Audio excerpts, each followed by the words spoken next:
Sarah was introduced to me as a young woman that was battling breast cancer. She told me that her treatment was no longer working. Sarah told us she did have a husband, James, as well as a 15-month-old daughter named Mindy. I have never seen Sarah without either a cancer scarf on her head or a wig. Sarah must have messaged me 100 times. The stalker had followed her to the gym, to the supermarket, was driving in front of her home. Supposedly there were police involved. I received a text message from Sarah that said, "This stalker has a gun. She's chasing me." I said, "Just run, run, hide." I came across a record where Sarah had lost her nursing license because she was faking pregnancies.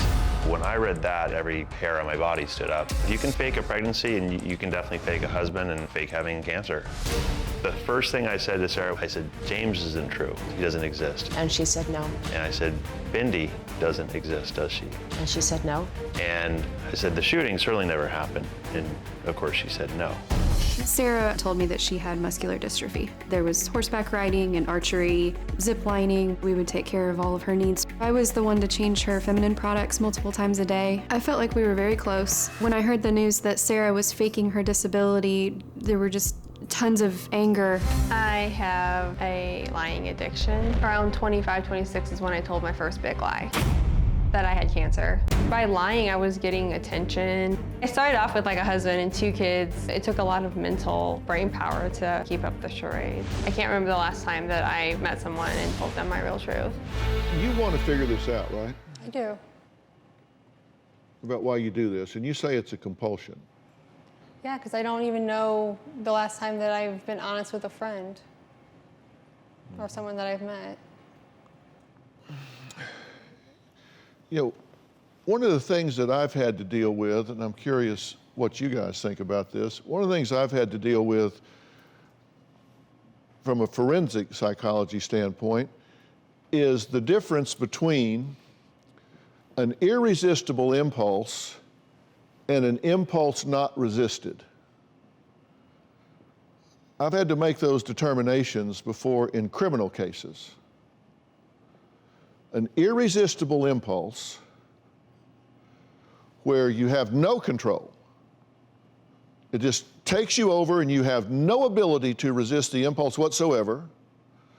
It just takes you over and you become a passenger. Versus an impulse that is just not resisted. You just choose not to resist the impulse. It presents itself and you say yes, no, yes. So what are you saying here?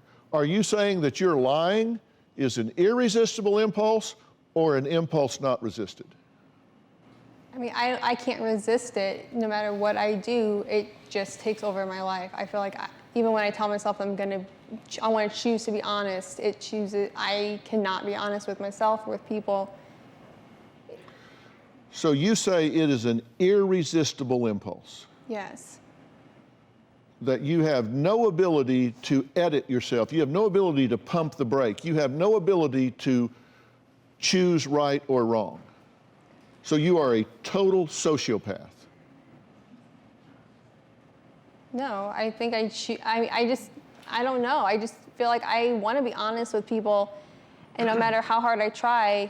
Do you know right from wrong? I believe I know the difference. So yes. at the time that you're telling these people here, the time that you're telling Brian that you're James and you're feeling left out, do you know the difference between right and wrong? Do you know that's wrong? I know. Or does that even occur to you? Yeah, I know that it's wrong. You know it's wrong. Yeah.